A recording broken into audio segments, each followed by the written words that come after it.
Hi, I'm Rick Steves, and today we're going to Europe. I'm actually Josh, and my goal is to talk about my European trip today without sounding nearly as tacky as Rick Steves, but no promises. So, what did I do? First of all, it was a 4-day trip.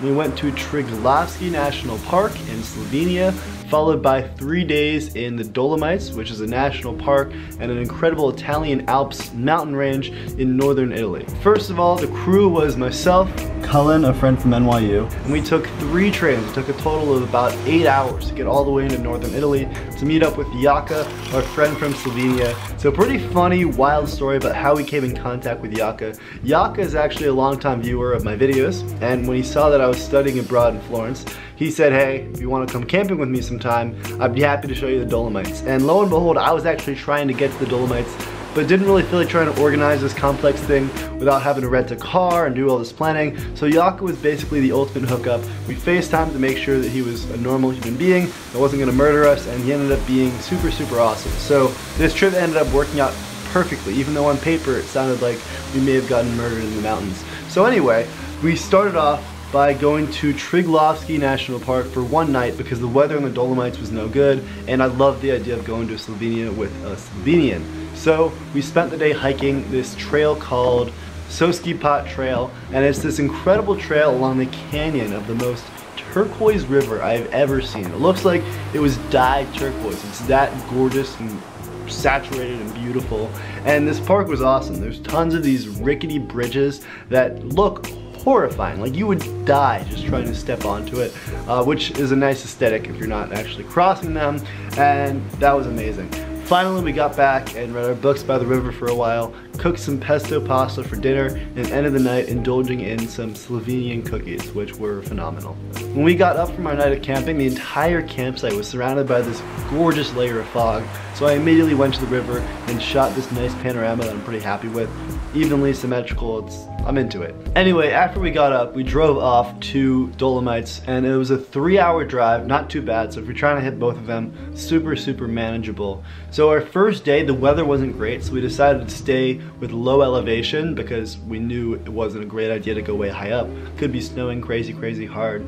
So we went to this low waterfall. Something interesting I learned about US versus European national parks is that in Europe, some of the parks tend to be more commercialized, meaning more hotels, more free Wi-Fi and campgrounds, more restaurants, and more private businesses in it to make a profit. And with that comes a certain level of preservation in the US that isn't really happening in Europe. So the two we went to, in the Dolomites and Triglav, they were really developed. Like every campground we went to not only had restaurants, lodges, showers, dishwashing stations, all of that. They had bars. The one in the Dolomites actually had a pizza restaurant right next door to us, 30 feet from our tent, which is kind of weird because it's nice and it's accommodating, and it's nice because like old people could come and they'd be totally okay.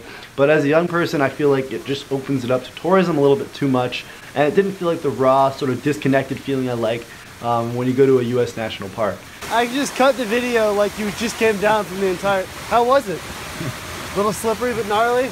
Yeah, first, so easy. Here, every single campsite was right next to a hotel or motel, and it just makes it way more accessible to lots of people. But with accessibility comes they're putting tourism and making money from these places over actually preserving them. It didn't feel quite as wholesome in a weird way, but still totally lovely. And once you got on these long, hefty trails, they got pretty empty. So all in all, not a huge deal, but definitely something to note. After a couple miles hike, we went back, made our tents, and then went for more hiking in another area of the Dolomites near Cortina, which is the main town that we're nearby. And finally, after the second lengthy hike of the day, we went back to Cortina for a nice meal of some northern Italian specialties. I think I had ravioli with turnip in it, which sounds strange, and it was absolutely delicious. I love my ravioli.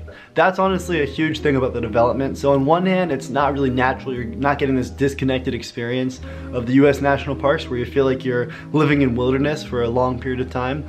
But it's also really nice to be able to have turnip ravioli, a nice hot meal, and then go back to your campsite. So it's a strange balance. It definitely didn't feel as immersive as US national parks. Day 3 was our final full day in the Dolomites, so we were gonna do our 2 big hikes that day, which pretty much just destroyed me. So we started off our day 7:15 waking up, immediately driving to Tre Cime, which is this incredible hike around 3 really large peaks. And It was about 5 hours, I'd say, including a couple of breaks we took, but it was a relentless hike. We totally just crushed it. Hey Yaka, real quick, can you describe and tell me the name of what we just ate? Let me just swallow this. Yeah. It's called potica. It's a Slovenian cake made out of God knows what and tarragon. Amazing.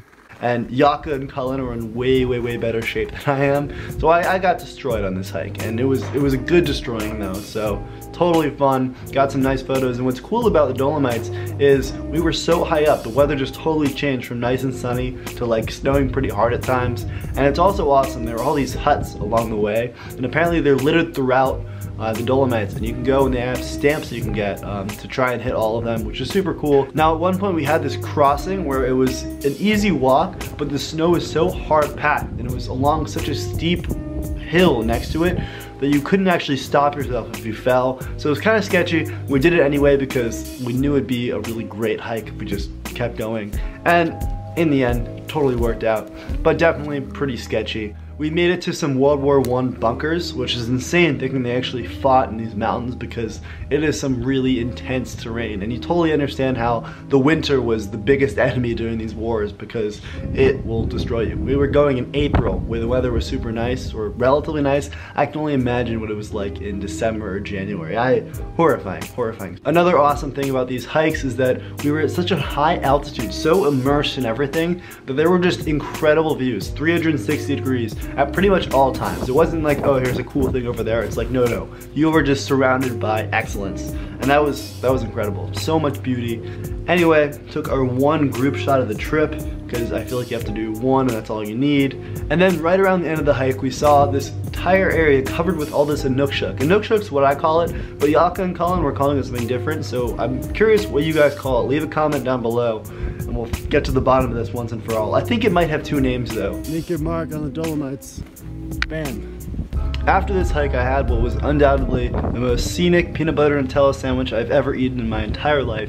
And then we went to start our next hike right after. And this was also a really gnarly hike. I actually checked my health app at the end of the day, and I did the equivalent of 13 miles and 300 flights of stairs, which I'm not sure if that's only upstairs, but it was ridiculous either way. I was totally destroyed, barely able to walk at the end of it, which is sort of what you want from a day of hiking. This second hike was called Cinque Torri, and it's these 5 crazy rock structures right next to each other that you're hiking to. And it's crazy. Once we got to the very top, almost at the edge of Cinque Torri, we saw there's just this ski lodge because there's a ski resort and a ski lift that comes right up to it. So we had a hot chocolate while it was super snowy, waited for the snow to clear, and then we went back out and hit Cinque Torri, which is the most beautiful thing, and I took a bunch of photos of it.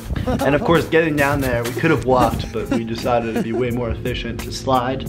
Maybe not the best idea, but still very fun. It's awesome. The hike actually took us through Cinque Torri. We walked under it, which was nuts. I will say at times the trails did become kind of hard to follow, and the only thing you had pointing you in the right direction were the frozen snow tracks of other people who'd done the hike. Yaka's physical map also really helped. He was the ultimate navigator. I didn't look at directions once. He did everything. He killed it. So also, I really liked these trails. The perfect trail is one that you don't really realize is a trail. It feels like you're actually walking in nature, but it's just constructed enough to give you the right direction. It was like the perfect mix between developed and rugged, and still felt like a great adventure. Even the butt of Cinque Torri is pretty nice. So anyway, that night we obviously had to have a great dinner in celebration of the end of the trip, so I made chili for everyone, and here's where the development really comes into play. I wanted to put some red wine in the chili for flavor, and of course our campsite just happens to have it for sale, which is the craziest thing, a total hookup. So as much as I complained, my chili would not have been nearly as good. All right,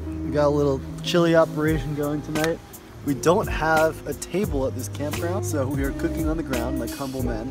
We got corn, some sort of beans I don't remember the name of, onion, tomato, red wine, and chickpeas. Yaka, I know I've been hyping this up all day, so I was actually kind of nervous when I started making it, but this is gonna come through. It's definitely hot, so.